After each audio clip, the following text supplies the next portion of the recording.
Hello friends, मैं सरस्वती की स्वागत करता हूं आपका अपना यूट्यूब चैनल एग्जाम दर्पण में। और आज हम लोग देखने वाले हैं भारत का भौतिक स्वरूप। जी हां दोस्तों, क्या देखेंगे तो भारत का भौतिक स्वरूप। इसके पहले हम लोगों ने यानी भारत की भूगर्भिक संरचना के बारे में देखा था। जी हां दोस्तों, क्या देखा था तो भारत की भूगर्भिक संरचना यानी पार्ट 1, पार्ट 2 और पार्ट 3 हम लोगों ने अच्छी तरह से कवर कर चुका था। और आज हम देखेंगे भारत के भौतिक के स्वरूप, जिसमें हम देख सकते हैं कि भारत को यानी किन किन भौतिक स्वरूप पर यानी कितने भागों में बांटा गया है।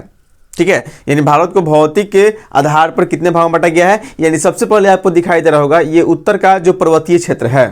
ठीक है, ये उत्तर का जो पर्वतीय क्षेत्र है, ये जो आपका असम तक अरुणाचल प्रदेश तक गया है। अरुणाचल प्रदेश में जाने के बाद ये आपका ये जो क्षेत्र चला जा रहा है आपका कहाँ पर, म्यांमार में, जिसको हम आराकमान पर्वत के नाम से जानते हैं। और ये जो आपका कुछ मैदानी भाग यानी जो आपका ब्लू कलर से दिखाया गया है वो आपका मैदानी भाग है। और जैसे असम का आपका ब्रह्मपुत्र नदी का मैदान ये आपका क्षेत्र दिखाई दे रहा है। उसके बाद आपका गंगा का मैदान, सिंधु का मैदान, ये जो आपका कलर है ब्लू कलर का, ये मैदानी भाग है। यहाँ पे कुछ जो हमने रेड कलर से दर्शाया है ये आपका यानी मरुस्थलीय क्षेत्र है, लेकिन ये भी आपके उत्तर के विशाल मैदान के अंतर्गत आते हैं। ठीक है, और जो आपको ये प्रायद्वीपीय पठार जो दिखाई दे रहा है, ये बीच में जो आपका प्रायद्वीपीय पठार जो है भारत का, ये हमने ब्लैक कलर से दर्शाया है। और फिर आप देखेंगे कि तटीय क्षेत्रों में यानी पश्चिमी तटीय क्षेत्र और पूर्वी तटीय क्षेत्र दोनों में यानी हल्का हल्का आपको क्या मैदानी भूमि दिखाई देगा। ठीक है, यहाँ पर भी आप देख सकते हैं, इसको थोड़ा सा देख लिया जाए। ये आपका जो तटीय क्षेत्र है यहाँ पर मैदानों का विस्तार है, यानी समतल मैदान आपके पाए जाते हैं।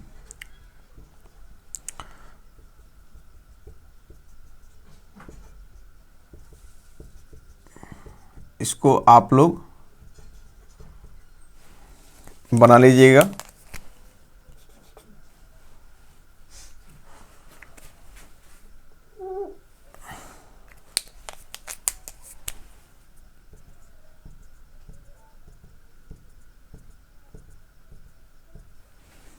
ठीक है दोस्तों, चलिए तो हम भारत के भौतिक स्वरूप कितने भाग में बांट सकते हैं। तो भारत के भौतिक स्वरूप को अगर देखा जाए तो सबसे पहले आपका ऊपरी जो क्षेत्र दिखाई दे रहा है इसको हम क्या बोलेंगे, तो ये आपका है आपका हिमालय का पर्वतीय क्षेत्र यानी उत्तर का पर्वतीय क्षेत्र हो जाएगा। और बीच में जो आपको दिखाई दे रहा है यानी उत्तर का विशाल मैदान, ये क्या होगा आपका उत्तर का विशाल मैदान। फिर अगर देखेंगे तो आपको दिखाई देगा यानी मध्य का विशाल, ये जो पठार के रूप में दर्शाया गया है, ये मध्य का विशाल पठार है। और उसके बाद आप देखेंगे पश्चिमी तटीय प्रदेश, जो ये आपका भी क्या है पश्चिमी तटीय प्रदेश, ये भी आपका देख सकते हैं हम किस रूप में है तो समतल भूमि के रूप में है। और पूर्वी तटीय प्रदेश ये भी आपका मैदान के रूप में विकसित हुआ है। चलिए एक बार इसको हम नोट करते हैं। भारत का भौतिक स्वरूप, भारत का भौतिक स्वरूप। तो भारत के भौतिक स्वरूप को कितने भागों में बांट सकते हैं, सबका यहां पर नाम लिख लीजिए। भारत के भौतिक स्वरूप को हम कितने भाग में बांट सकते हैं, तो एक तो देखिए आपका क्या हो जाएगा, उत्तर का पर्वतीय प्रदेश यानी उत्तर का पर्वतीय प्रदेश हो जाएगा। दूसरा उत्तर का विशाल मैदान हो जाएगा। और तीसरा हम क्या देखेंगे, मध्य का विशाल आपका जो पर्वतीय पठार है या पठारीय क्षेत्र है ये आपके दिखाई देंगे। उसके बाद हम देखेंगे तटीय, पश्चिमी तटीय प्रदेश और पूर्वी तटीय प्रदेश। तो इसको लिख लिया जाए यहाँ पे।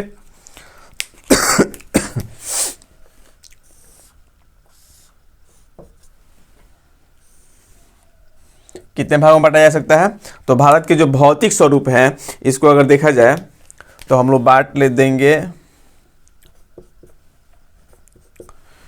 5-6 भागों में बांट सकते हैं। एक में आप लिखिएगा उत्तर का पर्वतीय प्रदेश, उत्तर का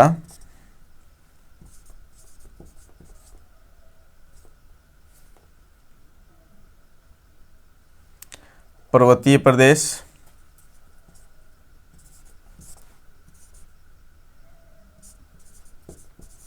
उत्तर का पर्वतीय प्रदेश। उसके बाद दूसरा क्या हो जाएगा, उत्तर का विशाल मैदान, उत्तर का विशाल मैदान। उत्तर के विशाल मैदान के बाद आपको दिखाई देगा मध्य का विशाल पठार,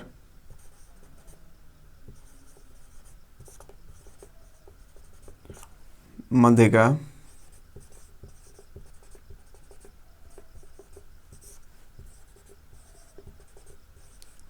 विशाल पठार। फिर आपको दिखाई देंगे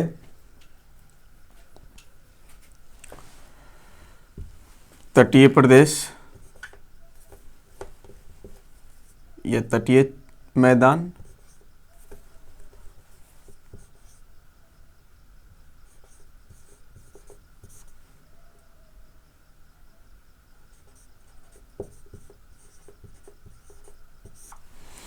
तटीय मैदान के बाद आपको दिखाई देगा भारत के मरुस्थल,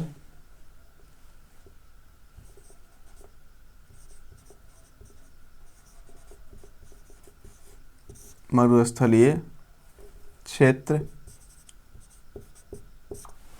और एक आपका हो जाएगा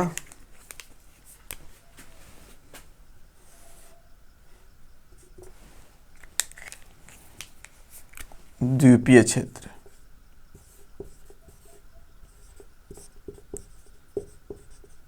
एक क्या हो जाएगा? द्वीपीय क्षेत्र। चलिए द्वीप को भी थोड़ा सा देख लेते हैं हम लोग।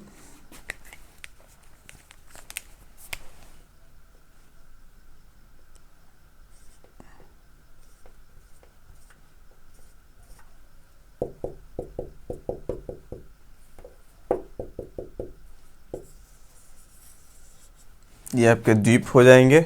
यहाँ पर भी लक्षद्वीप है।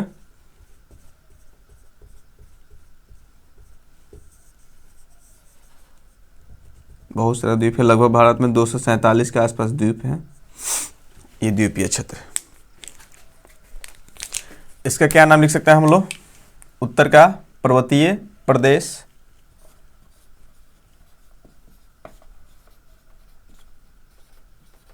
उत्तर का पर्वतीय प्रदेश हो जाएगा। ठीक है। और ये जो आपको दिखाई दे रहा है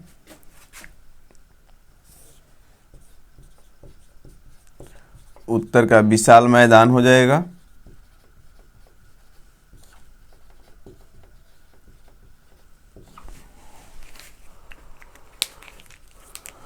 और ये जो ब्लैक कलर से दिखाई दे रहा है ये आपके हो जाएंगे प्रायद्वीपीय पठार।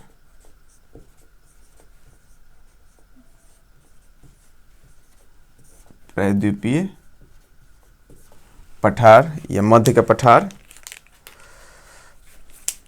इसके बाद हम देख सकते हैं ये जो आपको दिखाई दे रहा है पूर्वी तटीय प्रदेश, पूर्वी तटीय प्रदेश। और इधर जो आपके क्षेत्र दिखाई देंगे इसको हम बोलेंगे पश्चिमी तटीय प्रदेश। और एक क्षेत्र जो आपको यहां पर दिखाई दे रहा है भारत का मरुस्थलीय भाग।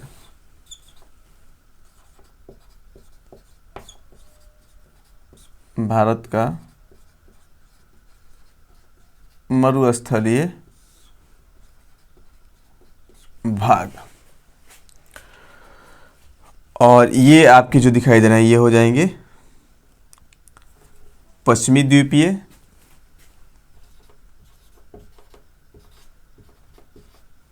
पश्चिमी द्वीपीय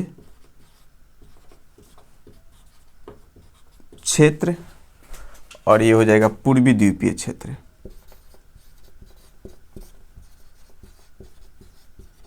पूर्वी द्वीपीय क्षेत्र। तो आपको लगभग में ये जो मैप है ये स्पष्ट रूप से समझ में आ गया होगा।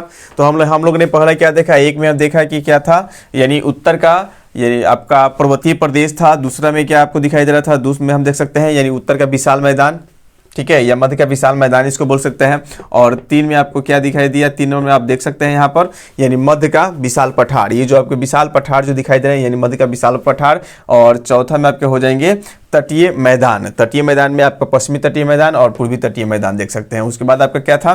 तो हम देख सकते हैं 5 नंबर में द्वीपीय क्षेत्र। द्वीपीय क्षेत्र की तरह हम बढ़ सकते हैं पश्चिमी द्वीपीय क्षेत्र और पूर्वी द्वीपीय क्षेत्र। उसके बाद आपको मरुस्थल यानी देख सकते हैं यहाँ पर मरुस्थल। तो मरुस्थल जो खास करके कहाँ पर पाया जाता है, राजस्थान में पाया जाता है। तो ये मरुस्थल आपका भारत के स्वरूप में या भारत के भौतिक स्वरूप में आप देख सकते हैं यहाँ पर, ठीक है। तो हमने क्या, ये आपका चैप्टर क्या है, यानी भारत का भौतिक स्वरूप, यानी भारत यानी भौतिक रूप से किन किन भागों में, यानी भौतिक रूप से इसको बांट सकते हैं, इनके बारे में हम आज अध्ययन करेंगे। तो हम आपको साफ साफ यहाँ पे नक्शा के द्वारा दिखा चुके हैं। यह देख सकते हैं आप लोग कि जो ऊपर यानी जम्मू कश्मीर से लेकर हिमाचल प्रदेश, उत्तराखंड होते हुए नेपाल, ये क्षेत्र सिक्किम पकड़ते हुए ये आपका अरुणाचल प्रदेश में जो गया है, ये आपका क्या है, भारत का लगभग ये क्या संपूर्ण जो भाग है ये उत्तर का पर्वतीय क्षेत्र कहलाता है, ठीक है। उसके बाद जैसे हम लोग आएंगे यहाँ पर राजस्थान, ये गुजरात का भाग, कुछ गुजरात का भाग, राजस्थान को छोड़ दीजिए, वैसे आता है ये आपका मैदानी क्षेत्र में ही आएंगे, लेकिन यहाँ पे मरुभूमि होने के कारण इसको अलग इसको रख दिया गया है, ठीक है। तो जो आपका राजस्थान का भाग हो गया, गुजरात का भाग हो, यहाँ पे पंजाब देख सकते हैं, पंजाब, हिमाचल प्रदेश, उत्तर प्रदेश, ठीक है, उत्तर प्रदेश, बिहार और कुछ बंगाल का भाग, कुछ आपका आता है एमपी का भाग। ये संपूर्ण रूप से क्या कहलाते हैं, ये भाग आपके कहलाते हैं यानी उत्तर का विशाल मैदान का निर्माण करते हैं, ठीक है। ये उत्तर का विशाल मैदान का निर्माण करते हैं। उसके बाद यानी मध्य प्रदेश के बाद हम देखेंगे, या मध्य प्रदेश से कुछ हिस्सा जो विंध्याचल पर्वत के बाद का जो क्षेत्र होता है, विंध्याचल पर्वत, ठीक है, या विंध्यक्रम की चट्टानें जो पाई जाती हैं, उसके नीचे का जो भाग है वो सब कहलाता है आपका क्या, तो दक्कन का प्रदेश या दक्कन का या प्रायद्वीपीय पठार के नाम से जाना जाता है। और ये लगभग यहाँ यानी देख सकते हैं अन्नामलाई की पर्वत तक, यानी तमिलनाडु में जो पर्वत है ये यहाँ तक लगभग क्या है आपका प्रायद्वीपीय पठार के रूप में फैला हुआ है भारत। उसके बाद यानी कुछ गुजरात में यहाँ पर भी कुछ समतल मैदान है, ठीक है, यहाँ पर यानी गुजरात के कुछ भाग में समतल मैदान है। उसके बाद जो तटीय यानी समुद्रों या नदियों के यहाँ पर क्या निक्षेप के परिणाम स्वरूप क्या हुआ है, ये किनारों पर ये किस चीज़ का निर्माण हुआ है, मैदानों का निर्माण हुआ है, ठीक है। यहाँ पर समतल भूमि पाया जाता है ये तटीय प्रदेश में, जहाँ पर जलोढ़ मिट्टी का क्या है विस्तार है, हम देख सकते हैं। तो ये क्षेत्र हो जाएंगे, एक हो जाएगा पूर्वी तटीय प्रदेश या पूर्वी तटीय मैदान, और दूसरा देख सकते हैं पश्चिमी तटीय मैदान या पश्चिमी तटीय प्रदेश। यहाँ पे मैदान भी लिख सकते हैं, आपकी मर्जी। यहाँ पे पूर्वी तटीय मैदान लिख दीजिए या पूर्वी तटीय प्रदेश लिख दीजिए, ठीक है। उसके बाद जो आपको क्षेत्र दिखाई देंगे आपका द्वीप दिखाई देगा। द्वीप तो कहाँ है, एक अंडमान निकोबार का द्वीप है आपको दिखाई देगा। ये अंडमान निकोबार का जो द्वीप है ये आपका पूर्वी द्वीपीय क्षेत्र कहलाएगा, और जो आपका लक्षद्वीप जो है इसको हम क्या कहेंगे, यानी पश्चिमी द्वीपीय क्षेत्र, ठीक है। तो चलिए, यानी उत्तर का पर्वतीय भाग जो है, उत्तर के पर्वतीय भाग को हम कितने भागों में बांट सकते हैं, तो उत्तर का जो पर्वतीय भाग है इसको हम बांट सकते हैं 3 भागों में। कितने भागों में बांट सकते हैं जी, तो इसको हम 3 भागों में बांट सकते हैं। उत्तर के पर्वतीय क्षेत्र को हम कितने भागों में बांट सकते हैं, 3 भागों में। एक हो जाएगा आपका ट्रांस हिमालय, यानी एक क्या हो जाएगा, ट्रांस हिमालय पर्वतीय भाग को बांटे अगर, तो हम एक में देख सकते हैं ट्रांस हिमालय हो जाएगा, ठीक है, ट्रांस हिमालय। और जो दूसरा हम भाग देखेंगे, दूसरा भाग क्या हो सकता है, तो दूसरा भाग हो जाएगा, लगभग आपको सब लोग जानते होंगे, दूसरा जो भाग होगा वो हो जाएगा महान, ट्रांस हिमालय के बाद आपका हिमालय हो जाएगा, हिमालय। और हिमालय के बाद जो तीसरा भाग दिखाई देता है इसको हम लोग किस नाम जानते हैं, तो इसको हम बोल सकते हैं क्या, ये आपका क्या कहलाया, ट्रांस हिमालय। दूसरा क्या है आपका हिमालय है, और तीसरा हम इसको देख सकते हैं जिसको हम किस नाम से जानते हैं जी, जैसे हम यहाँ पे अरावली पर्वत के नाम से भी इसको जानते हैं, ठीक है। यहाँ पे जो आपका अरुणाचल प्रदेश में ये जो आपको दिखाई दे रहा है इधर यानी पूर्वोत्तरीय क्षेत्र में, तो इसको हम अरावली पर्वत के नाम से भी बोल सकते हैं, या इसको बोल सकते हैं क्या, पूर्वांचल की पहाड़ियाँ।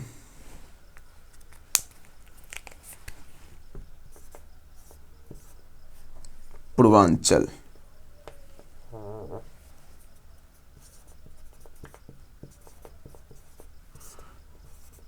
पूर्वांचल की पहाड़ियाँ, ठीक है। तो उत्तर का जो पर्वतीय प्रदेश है इसको कितने भाग में बांट दिया हम लोगों ने, यानी ट्रांस हिमालय, हिमालय और पूर्वांचल की पहाड़ियाँ, ठीक है। कितने भाग में बांट दिया, ट्रांस हिमालय, एक दूसरा हो जाएगा हिमालय, और तीसरा क्या हो जाएगा, पूर्वांचल की पहाड़ियाँ।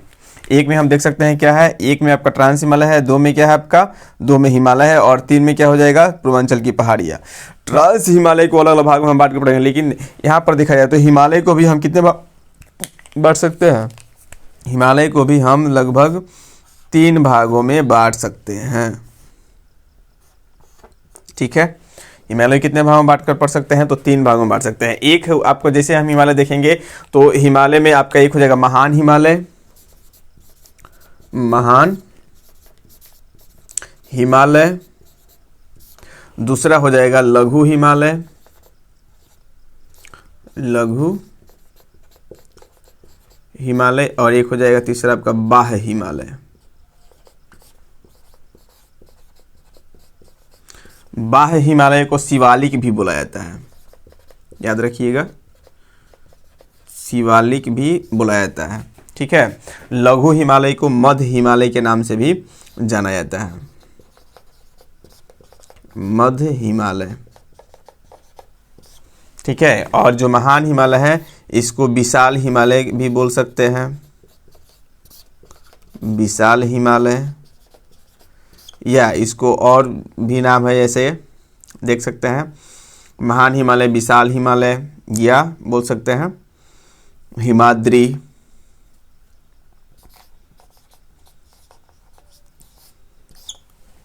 ठीक है, या बृहद हिमालय, कुछ भी, बृहद हिमालय, सब इन्हीं का नाम है। ठीक है, अब देखिए जो उत्तर का विशाल मैदान है, ये जो उत्तर का विशाल मैदान जो दिखाई दे रहा है, इसको कितने भाग में बांट सकते हैं? तो उत्तर के विशाल मैदान को अगर देखा जाए तो इनके भी अनेक भाग होते हैं। जैसे मान लीजिए कि एक आपका हो जाएगा सिंधु नदी का मैदान, क्या हो सकता है? सिंधु नदी का मैदान, दूसरा हो जाएगा गंगा नदी का मैदान, और तीसरा हो जाएगा ब्रह्मपुत्र नदी का मैदान। यहाँ पर उत्कल का मैदान भी है। ठीक है, तो प्रमुख रूप से अगर देखा जाए तो प्रमुख रूप से इसको कितने भाग में बांट सकते हैं? तो प्रमुख रूप से इसको तीन भागों में हम लोग बांट सकते हैं। ठीक है, कितने भागों में? तीन भागों में इसको बांटा जा सकता है। एक में क्या हो जाएगा? एक में हो जाएगा आपका सिंधु नदी का मैदान,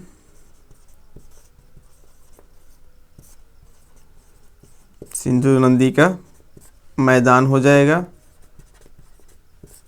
ठीक है, अगर दूसरा भाग इसका देखा जाए तो ये हो जाएंगे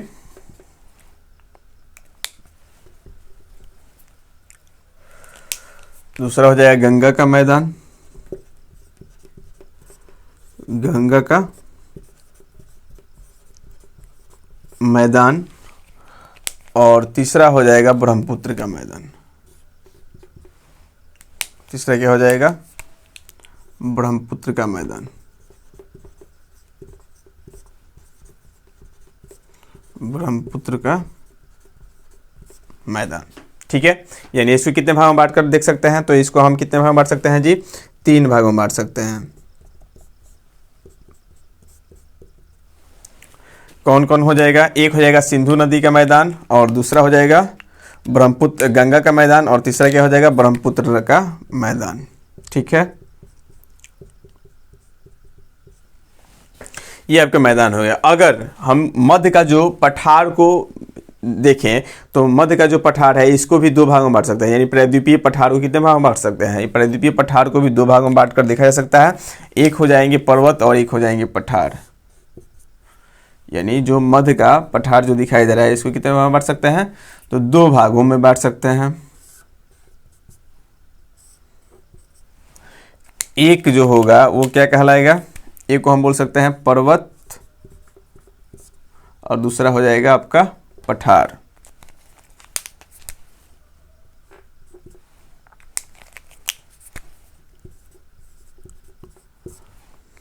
ठीक है, यहां तक किसी को कोई दिक्कत?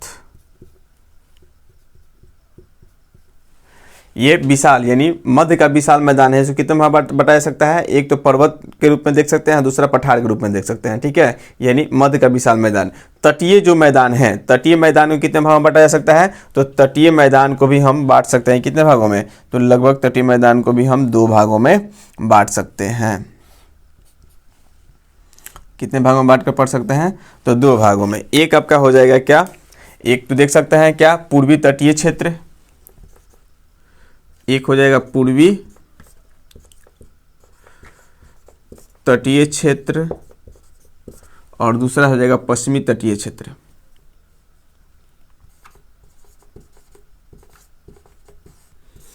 पश्चिमी तटीय क्षेत्र।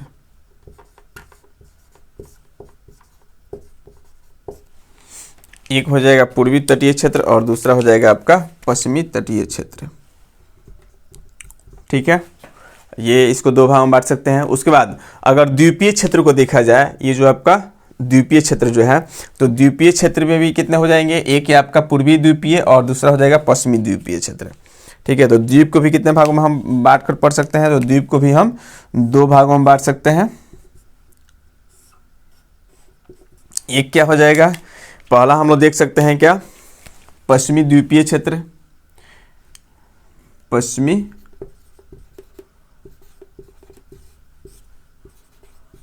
द्वीपीय क्षेत्र और दूसरा जगह पूर्वी द्वीपीय क्षेत्र, पूर्वी द्वीपीय क्षेत्र। यानी इसको भी कितने भाग में बांट सकते हैं, दो भागों में बांटा जा सकता है। ठीक है, और जो मरुस्थलीय क्षेत्र है, मरुस्थलीय क्षेत्र आपको बस यहीं पे आपका राजस्थान में ही पाया जाता है। तो इसमें हमको उम्मीद है कि किसी को कोई दिक्कत नहीं होगी। एक बार हम लोग देख ले रहे हैं, यानी भारत का भौतिक स्वरूप। तो भारत का भौतिक स्वरूप जो है, इसको हम देखें, अगर देखें ध्यान से, भारत का जो भौतिक स्वरूप तो हमको कितने भागों में दिखाई देते हुए नजर आएगा, तो लगभग यानी 5 से 6 भागों में हम इसको देख सकते हैं। भारत का जो भौतिक स्वरूप है, इसको इसके अलग अलग है। जैसे देखिए, उत्तर का जो पर्वतीय प्रदेश है, ये आपका जम्मू कश्मीर, हिमाचल प्रदेश, उत्तराखंड होते हुए आपका सिक्किम वगैरह, और अरुणाचल प्रदेश में क्या पाया जाता है, यहाँ देख सकते हैं कि लगभग में आपका संपूर्ण रूप से यानी ये हिमालय का विस्तार है। ठीक है, तो ये आपका उत्तर के ये पर्वतीय क्षेत्र हो जाएंगे। ठीक है, दूसरा हम देखेंगे उत्तर का विशाल मैदान। इन पर्वतों के बाद, यानी इन पर्वतों के बाद आपका मैदान का निर्माण हुआ है। ठीक है, यानी पर्वतों के बाद यानी बहुत सारे यहाँ पर देख सकते हैं कि जितने भी हिमालय नदियाँ हैं, सब कहाँ से निकलती है, हिमालय से निकलती है। जैसे गंगा हो गया, ब्रह्मपुत्र हो गया, या देखा जाए आपका तो सिंधु नदी हो गई। और इनके द्वारा लाए गए निक्षेप से, यानी इनके द्वारा लाए गए निक्षेप से क्या हुआ है, यहाँ पर यानी बीच में समतल मैदानों का निर्माण हुआ है, जिसको हम क्या कहते हैं, उत्तर का विशाल मैदान। ठीक है, ये उत्तर का जो विशाल मैदान है, ये आप कहाँ से देख सकते हैं, यहाँ पे पंजाब जो क्षेत्र है, हिमाचल प्रदेश नहीं आएगा, आपका पंजाब हो जाएगा, हरियाणा का जो प्रदेश है वो आ जाएगा, दिल्ली वगैरह ये। उसके बाद हम देख सकते हैं राजस्थान, ठीक है, गुजरात के कुछ भाग, और इसमें एमपी का कुछ भाग आ जाएगा, उत्तर प्रदेश हो जाएगा, बिहार होगा, झारखंड होगा। ठीक है, उसके बाद पश्चिम बंगाल का कुछ क्षेत्र आएगा। और ये संपूर्ण रूप से आपका ये चला जाता है कहाँ तक, यानी जो ब्रह्मपुत्र नदी आएगी, आपका ब्रह्मपुत्र नदी यांग्यापा दर्रा से प्रवेश करती है आपका असम में, अरुणाचल प्रदेश होकर असम में आती है। और यहाँ पर यानी ब्रह्मपुत्र नदी द्वारा कुछ मैदान का यहाँ पर निर्माण किया गया है। तो यहाँ पे देख सकते हैं, यहाँ पर भी समतल मैदान का निर्माण हुआ है। तो ये आपके जो हो गए यानी उत्तर के विशाल मैदान, जो आपका पंजाब से लेकर यानी असम तक ये फैले हुए हैं, इसको हम क्या बोलेंगे, इसको हम बोल सकते हैं, यानी किस नाम से इसको जानते हैं, तो इसको हम देख सकते हैं उत्तर के विशाल मैदान के रूप में। तो उत्तर के विशाल मैदान के रूप में देखेंगे तो कितने भागों में इसको बांट सकते हैं, तो इसको बांट सकते हैं प्रमुख रूप से 3 भागों में, वैसे 3-4 भागों में भी बांटा जा सकता है, या 5 भागों में। ठीक है, तो प्रमुख रूप से 3 ही इसका भाग होता है। एक होता है आपका सिंधु नदी तंत्र द्वारा जो मैदान का निर्माण हुआ है, उसे हम कहते हैं सिंधु नदी का मैदान या सिंधु का मैदान। ठीक है, उसके बाद गंगा नदी, तो यहाँ पर उत्तराखंड से निकलती है गंगा नदी, और यहाँ से आपका उत्तर प्रदेश यूपी होकर ये बिहार, झारखंड और पश्चिम बंगाल होकर ये बंगाल की खाड़ी में यहाँ से नदी गिरती है। तो इसके द्वारा और गंगा नदी के सहायक नदी द्वारा या गंगा नदी तंत्र द्वारा यानी जिस मैदान का निर्माण हुआ है, जिस पर हम लोग खड़े हैं, जिस मैदान का निर्माण हुआ है, उसको हम लोग बोलते हैं गंगा का मैदान। और सिंधु नदी, उसके बाद ब्रह्मपुत्र नदी तंत्र द्वारा यानी जहाँ पर मैदान का निर्माण हुआ है, जैसे असम हो गया आपका यहाँ पर, तो ब्रह्मपुत्र नदी तंत्र द्वारा या ब्रह्मपुत्र के सहायक नदी द्वारा जिस मैदान का निर्माण हुआ है, उसको हम क्या बोलते हैं, उसको बुलाया जाता है क्या, आपका ब्रह्मपुत्र का मैदान। और यहाँ पे उत्कल का मैदान है, उड़ीसा के आसपास जो ये भाग दिखाई दे रहा है, ये उत्कल का मैदान है। यहाँ पर आपका देखिएगा महानदी द्वारा क्या किया गया है, निक्षेप करके यहाँ पर भी कुछ भाग में मैदान का निर्माण हुआ है। तो ये आपका अलग से भाग हो जाएगा। उसके बाद जो देखिएगा बहुत सारी नदियाँ जो आपका अरब सागर में गिरती है, और बहुत सारी नदी क्या होती है जो बंगाल की खाड़ी में गिरती है इधर, तो उनके द्वारा लाए गए निक्षेप से यानी तटीय प्रदेशों में क्या हुआ है, जो तटीय इलाके हैं, यहाँ पर भी कुछ समतल भूमि यानी समतल मैदान का निर्माण हुआ है, जिसको हम 2 भाग में बांट कर देख सकते हैं, पूर्वी तटीय मैदान या पूर्वी तटीय प्रदेश, और ये पूर्वी आपका हो जाएंगे पश्चिमी तटीय मैदान या पश्चिमी तटीय प्रदेश।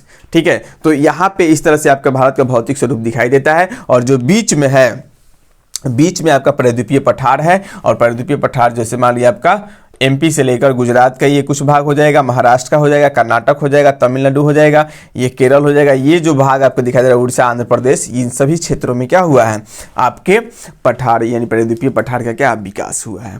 ठीक है, इसके पहले हम लोगों ने देखा था यानी भारत की भूगर्भीय संरचना, उसमें हम लोगों ने देखे थे कि भाई प्रायद्वीपीय पठार जो था ये पहले क्या था, ये यही मुख्य भूमि था। ये भारत का जो आपको ये क्षेत्र जो इस तरह का नक्शा दिखाई देता है, भारत का जो ये नक्शा आपको दिखाई देता है ये वाला,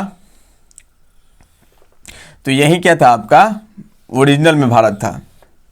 ठीक है, जो दक्षिण अफ्रीका से लगा हुआ था यही आपका भारत का वास्तविक मैप था पहले। बाद में हम लोग देखेंगे कि हिमालय का निर्माण हुआ, यानी आपका हिमालय का निर्माण हुआ प्लेटों के टकराव का। ना प्लेट कौन से आपके देख सकते हैं कि यानी ये एक उस समय गोंडवाना लैंड का भाग था, यानी दक्षिण अफ्रीका से भारत सटा हुआ था। लेकिन बाद में क्या होता है, यानी यहाँ पर हिमालय पर्वत यानी तेथिस सागर यहाँ पर था। जैसे यहाँ पर हम इस अगले चैप्टर में देखेंगे कि ये आपका यूरेशियाई प्लेट था, इसको बोल सकते हैं यूरेशियाई प्लेट, और ये आपके भारतीय प्लेट, और दोनों के बीच में यहाँ पर क्या था, यहाँ पर तेथिस सागर था। ठीक है, तेथिस सागर था, और बाद में हुआ क्या कि यहाँ से ये नदियों के प्रवाह के कारण, इधर से नदियों के प्रवाह के कारण यानी निक्षेप होता गया, और ये जो तेथिस सागर बीच में था ये भूसन्नति के रूप में चेंज हो गया, भूमि यानी स्थल के रूप में चेंज हो गया, और दोनों के बीच यानी आपके यूरेशियाई प्लेट और भारतीय प्लेट, यहाँ पर देख सकते हैं भारतीय प्लेट और यूरेशियाई प्लेट, दोनों के बीच क्या हुआ, लगभग सेरोजोनोई के काल में यानी 7 करोड़ वर्ष पूर्व यानी आपस में क्या हो गए, टकरा गए, और प्लेटों के अभिसारी गति हो गई। यानी यूरेशियाई प्लेट और भारतीय प्लेट दोनों के अभिसारी गति के परिणाम स्वरूप क्या हुआ कि आपस में टकरा गए, और टकराने के परिणाम स्वरूप ये जो भूसन्नति था जो अभी वर्तमान में क्या था, यानी कुछ वर्ष पूर्व ये सागर के रूप में था, जिसको तेथिस सागर के नाम से हम लोग जानते हैं। किस नाम से जानते हैं जी, तेथिस सागर। तेथिस सागर जो था ये तेथिस सागर के रूप में पहले था, लेकिन बाद में किस रूप में चेंज होता है, भूसन्नति के रूप में चेंज हो जाता है। ठीक है, भूसन्नति के रूप में चेंज होगा, और ये बाद में अभी इसके आंतरिक जो परत थे उतने मजबूत नहीं हुए थे, उसी बीच क्या हो गया कि आपस में यूरेशियाई प्लेट और भारतीय प्लेट टकरा गए, और यहाँ पर वलय पैदा हुआ। यहाँ पर क्या हुआ, यहाँ पर इस तरह मोड़ान पैदा हुआ। जब आपस में टकराए ना तो कुछ भाग नीचे धंस गया, कुछ भाग ऊपर उठ गया, जिसके परिणाम स्वरूप आपका ये जो भाग ये दिखाई दे रहा है ये हिमालय की उत्पत्ति हुई। ठीक है, यानी टकराव के कारण यानी वलय के कारण। जैसे मान लीजिए गीला आटा है, आटा गीला है, या दोनों तरफ से दाब दीजिएगा, दोनों तरफ जब उसको पकड़ते हैं या दोनों तरफ से उसको दाबिएगा तो या तो वो ऊपर उठ जाएगा या तो नीचे धंस जाएगा, क्योंकि प्रेशर कहाँ पर लग रहा है, बीच में लग रहा है। तो उसी प्रकार कुछ भाग नीचे धंस गया, कुछ भाग ऊपर उठ गया है। तो जो उठ गया वो पर्वत यहाँ पे बन गया, जैसे माउंट एवरेस्ट हो गया, K2 हो गया, कंचनजंगा हो गया, नंगा पर्वत हो गया, नामचा बरुआ हो गया, मकालू हो गया, सब जितने जितने जो महान यानी सर्वोच्च शिखर है ये सभी कहाँ पाए जाते हैं, आपके हिमालय के ही भाग है। और इसी काल में यानी टर्शियरी काल में ही इसकी क्या हुई थी, उत्पत्ति भी हुई थी। हम देखेंगे इसके अगले वीडियो में हम इस सब के बारे में चर्चा करेंगे, यानी आपके हिमालय की उत्पत्ति के बारे में और हिमालय के बारे में पढ़ना ही है। आज हम ये देख रहे हैं भारत के भौतिक स्वरूप। तो भारत के भौतिक स्वरूप को कितने भागों में बांटा जा सकता है, तो भारत के भौतिक जो स्वरूप है उसको वास्तविक रूप से देखा जाए तो हम देख सकते हैं उत्तर का पर्वतीय प्रदेश जो आपको ये दिखाई दे रहा है, उसके बाद आपका उत्तर का विशाल मैदान जो ये आपको दिखाई दे रहा है, उत्तर का विशाल मैदान है, और मध्य का विशाल पठार जो ब्लैक कलर से हमने दर्शाया है, यानी पठार के रूप में ये आपके मध्य के विशाल पठार हो जाएंगे। तटीय प्रदेश जो होगा आपका पश्चिमी तटीय प्रदेश और पूर्वी तटीय प्रदेश ये आपको दिखाई दे रहा होगा। और उसके बाद आपका हो जाएगा द्वीपीय क्षेत्र, यानी देख सकते हैं ये आपका लक्षद्वीप का भाग हो गया, ये आपका अंडमान निकोबार का भाग है। तो द्वीपीय क्षेत्र भी इसके है, बहुत सारा द्वीप है, यहाँ पर गंगा सागर द्वीप है, न्यूमूर द्वीप है, आपका लैंडफॉल द्वीप है, आपका यहाँ पर देख सकते हैं नरकुंडा द्वीप है, उसका बैरम द्वीप है, बहुत सारे द्वीप है, 247 के आसपास द्वीप है। तो सब द्वीपों के बारे में, एंड्रोथ है, मिनिकाय है, सबके बारे में हम लोग देखेंगे। उसके बाद आपका कौन सा भाग आता है, तटीय क्षेत्र। तटीय क्षेत्र हम लोग देख लिए, यानी पश्चिमी तटीय क्षेत्र और पूर्वी तटीय क्षेत्र। उसके बाद ये जो आपको क्षेत्र दिखाई दे रहा है, पूर्वी तटीय क्षेत्र, पश्चिमी तटीय क्षेत्र और पूर्वी तटीय क्षेत्र। मरुस्थलीय भाग जो यहाँ पर ये राजस्थान का जो भाग है, ये इसको हम क्या कहेंगे, मरुस्थलीय भाग के रूप में। यहाँ पर देख सकते हैं, यहाँ पर थार, भारत का जो सबसे बड़ा मरुस्थल है वो थार के नाम से जाना जाता है। एशिया का भी देख सकते हैं, 12 मरुस्थल भी आपका थारी ही है, तो इसके बारे में हम देखेंगे। और उत्तर का जो पर्वतीय प्रदेश है, यानी जो ये उत्तर का पर्वतीय प्रदेश है, उसको ऊंचाई के आधार पर अगर हम देखेंगे तो इसके कितने भाग में बांट सकते हैं, तो 3 भागों में बांट सकते हैं। ठीक है, एक आपका हो जाएगा ट्रांस हिमालय, जो सबसे ऊपरी भाग कहलाता है, ऊपरी भाग है, उसको हम ट्रांस हिमालय बोलेंगे। फिर हिमालय यानी बीच वाला जो पर्वत ये आपको दिखाई दे रहा है, जो इतना लंबा तक गया है, ट्रांस हिमालय मतलब इसके ऊपर। ठीक है, ये जो भाग दिखाई दे रहा है ये आपके होंगे ट्रांस हिमालय, ये वाला क्षेत्र। और ये जो आपका लंबा गया है आपका कहाँ तक, अरुणाचल प्रदेश तक, ये कहलाएगा आपका महान हिमालय। महान हिमालय। उसके बाद यहाँ से देखेंगे कि अरुणाचल प्रदेश में आने के बाद ये यहाँ से मुड़ गई है, यहाँ से ये पर्वत क्या हो गए हैं, मुड़ गए हैं, और ये आपके चले जाते हैं म्यांमार में, जहाँ पर आरा कमान पर्वत के नाम से जाने जाएंगे। तो ये आपका देखा जाएगा आपका क्या, किस नाम से जाने जाएंगे, तो इसको हम देखेंगे भाई पूर्वांचल की पहाड़ी के नाम से, उसके बारे में हम देखा जाएगा। ठीक है, या अराकमान पर्वत। उसके बाद उत्तर का जो विशाल मैदान आता है, तो उत्तर के विशाल मैदान कितने भाग बांट सकते हैं, उत्तर के विशाल मैदान को यानी नदियों के आधार पर, यानी गंगा नदी तंत्र द्वारा निर्मित मैदान, गंगा नदी आपका गंगा का मैदान कहेंगे। सिंधु नदी तंत्र द्वारा निर्मित मैदान को सिंधु का मैदान कहा जाएगा, और ब्रह्मपुत्र नदी तंत्र द्वारा निर्मित मैदान को हम लोग क्या कहेंगे, ब्रह्मपुत्र के मैदान के नाम से जानेंगे। ठीक है, यहाँ तो कोई दिक्कत नहीं होनी चाहिए। यहाँ पर क्या होगा, यानी गंगा आपका सिंधु और सिंधु की सहायक नदी द्वारा जिस मैदान का निर्माण हुआ है उसे हम क्या कहते हैं, सिंधु गंगा का मैदान। जैसे मान लीजिए सिंधु जब ये निकलती है आपका तिब्बत से, चीन से, तो आपका भारत में प्रवेश करती है और यहाँ बहुत लंबा गार्ज बनाती है। ठीक है, गार्ज बनाकर ये आपका पाकिस्तान होकर फिर अरब सागर में आकर मिल जाती है। उसमें झेलम नदी है, आपका चिनाब नदी है, रावी नदी है, सतलज नदी है, सब इसके आसपास यानी इस सिंधु नदी तंत्र के ही ये सब नदियां हैं। ठीक है, तो इसके द्वारा भी यहाँ पे यानी भारत में कुछ मैदानों का निर्माण किया गया है, तो उसे हम कहेंगे सिंधु गंगा का मैदान। फिर आपके उत्तराखंड से जो गंगा निकलेगी, यहाँ से उत्तराखंड से ये निकलती है उत्तर प्रदेश होते हुए बिहार, झारखंड और पश्चिम बंगाल में, उसको बंगाल की खाड़ी में आकर गिरती है। तो इसके द्वारा ये भागों में यानी गंगा के द्वारा क्या किया गया, और गंगा के सहायक नदी जैसे जमुना हो गई, ठीक है, जमुना हो गई, उसके बाद आपका पुनपुन हो गई, आपका सोन हो गई, आपका दमोदर हो गई, बहुत सारी नदियां हैं, जैसे आपका यमुना हो गई, सब इसके सहायक नदी है। तो ये यहाँ पर आकर कहाँ, यहाँ पर भी कुछ मैदानों का निर्माण करते हैं गंगा, और गंगा की सहायक नदी द्वारा क्या किया जाता है यहाँ पर, यानी यूपी, बिहार, आपका उत्तराखंड, पंजाब हो गया कुछ भाग, पंजाब तो नहीं जाती है, ये यूपी हो जाएगा, उत्तराखंड हो जाएगा, बिहार हो जाएगा, पश्चिम बंगाल हो जाएगा, झारखंड हो जाएगा। यहाँ पर ये कुछ मैदानों का निर्माण कर रही है, तो इसे हम क्या कहें, गंगा के मैदान के नाम से हम इसको जानेंगे। ठीक है, उसके बाद ब्रह्मपुत्र नदी द्वारा यहाँ पर असम में क्या किया गया, असम के आसपास में यानी समतल मैदानों का निर्माण किया गया है, जिसे हम ब्रह्मपुत्र के मैदान के नाम से जानते हैं। ठीक है, उसके बाद यहाँ पर यानी मैदान हम देख लिए, मैदान के बाद आपका तटीय प्रदेश भी देख लिया है, द्वीपीय भी हो गया है, पठारीय यानी मध्य का विशाल जो पठार है, तो मध्य के विशाल पठार को हम कितने भाग में बांट सकते हैं, ऊंचाई के आधार पर यानी 2 भाग में बांट सकते हैं, एक आपका पर्वत और दूसरा पठार। ठीक है, तटीय प्रदेश आपको स्पष्ट रूप से दिखाई दे रहा होगा, ये पश्चिमी तटीय प्रदेश जो यहाँ पे आपका ब्लू लाइन से दर्शाया गया है, पश्चिमी तटीय प्रदेश ये हो जाएंगे, और ये पूर्वी तटीय प्रदेश हो जाएंगे। ठीक है, द्वीपीय क्षेत्र देखिएगा, द्वीपीय क्षेत्र आपको पूर्वी द्वीपीय क्षेत्र अंडमान निकोबार इसमें आ जाएंगे। ठीक है, और पश्चिमी द्वीपीय क्षेत्र इसमें लक्षद्वीप वगैरह आ जाएगा। ठीक है, उसके बाद हम देखिए क्या देख सकते हैं, हिमालय को भी अगर फिर देखा जाए तो हिमालय केवल जो है यानी ये हिमालय को भी ऊंचाई के आधार पर 3 भागों में बांट सकते हैं। ये आपका महान हिमालय कहलाएगा, ये बीच वाला जो है आपको मध्य हिमालय कहलाएगा, और ये जो नीचे लेयर बनाया गया है इसको हम बा हिमालय या शिवालिक के नाम से जानते हैं। 3 परत है ना जी, एक देखिएगा, एक ये बनाया गया है जो महान हिमालय, उसके नीचे जो है उसको मध्य हिमालय, और जो लास्ट में लेयर दर्शाया गया है इसको हम क्या कहेंगे, बा हिमालय। तो ये रहा आज ये भौतिक भारत का क्या है, भौतिक स्वरूप है। और हम लोग क्या करेंगे, एक एक टॉपिक को उठाएंगे। यानी पहला टॉपिक होगा आपका उत्तर का पर्वतीय प्रदेश, और उत्तर का पर्वतीय प्रदेश मतलब हिमालय की उत्पत्ति से लेकर उत्तर के संपूर्ण पर्वतीय प्रदेश को, जिसमें ट्रांस हिमालय के बारे में पढ़ेंगे, महान हिमालय के बारे में पढ़ेंगे, लघु हिमालय के बारे में पढ़ेंगे, और शिवालिक के बारे में पढ़ेंगे। ठीक है, यानी बा हिमालय के बारे में पढ़ेंगे। यानी लगभग एक एक टॉपिक, जितने भी यहाँ पे टॉपिक लिखवाए गए हैं ये सब लगभग एक चैप्टर है।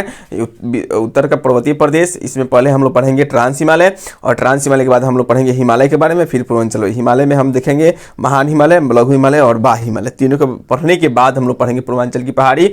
उसके बाद उत्तर का विशाल मैदान के बारे में पढ़ेंगे, जिसमें सिंधु नदी तंत्र के बारे में देखा जाएगा, गंगा नदी तंत्र के बारे में देखा जाएगा, ब्रह्मपुत्र नदी तंत्र के बारे में देखा जाएगा। ठीक है, उसके बाद मध्य का विशाल आपका पठार के बारे में हम लोग पढ़ेंगे, या मध्य का विशाल या प्रद्वीपीय प्रदेश के बारे में, पर्वत और पठार के बारे में पढ़ेंगे, कहाँ का कौन से पर्वत और कौन से पठार हैं। ठीक है, उसके बाद तटीय प्रदेश के बारे में, पूर्वी तटीय प्रदेश और पश्चिमी तटीय प्रदेश लगभग हम लोग पढ़े भी हैं, और फिर इससे एक बार इसको डिटेल्स रूप में हम लोग पढ़ेंगे।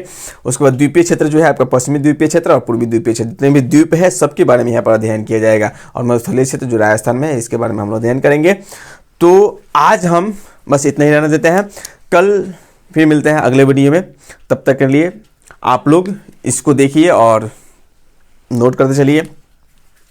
इसमें कोई कहीं दिक्कत हो तो प्लीज़ आप कमेंट बॉक्स में अपनी राय ज़रूर दें, और जितना हो सके उतना इस वीडियो को अपने जितने भी क्लासमेट, जो दोस्त हैं, जो क्लास साथी हैं, सबके पास शेयर कीजिए।